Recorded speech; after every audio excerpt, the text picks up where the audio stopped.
हिंद चीन कशीदगी के हवाले से राज्यसभा में वज़ीर दिफा राजनाथ सिंह के बयान के बाद अपोजिशन पार्टियां मुतमईन नजर नहीं आ रही। खासतौर पर MIM सदर असदुद्दीन ओवैसी ने कई सवालात खड़े कर दिए हैं। असदुद्दीन ओवैसी ने कहा है कि हुकूमत कैलाश रेंज पर हिंदुस्तानी फौजों की स्ट्रैटेजिक पोजीशन के हवाले से बता रही है, लेकिन अब ये वाज़ेह नहीं कर रही कि आखिर हम वहां से क्यों हट रहे हैं।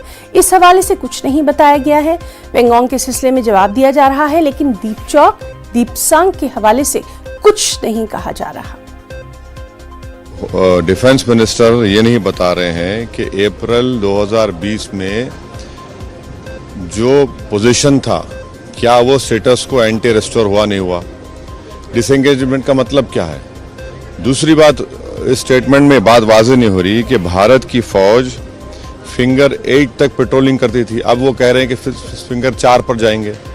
ये क्या मतलब है।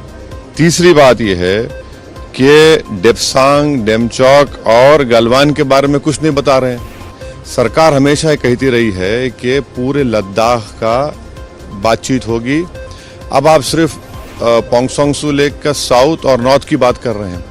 चौथी बात यह है कि कैलाश रेंज पे हमने कहा था कि कैलाश रेंज पे हमारे सिपाही हैं, फौज हैं और वो बड़ा स्ट्रेटेजिक पोजीशन है। अब वहां से क्यों वेकेट कर दिया आपने। क्या चीन भी वेकेट किया है कई जगह पर। तो ऐसे सवालात हैं जिसका जवाब नहीं दे पाए इसमें।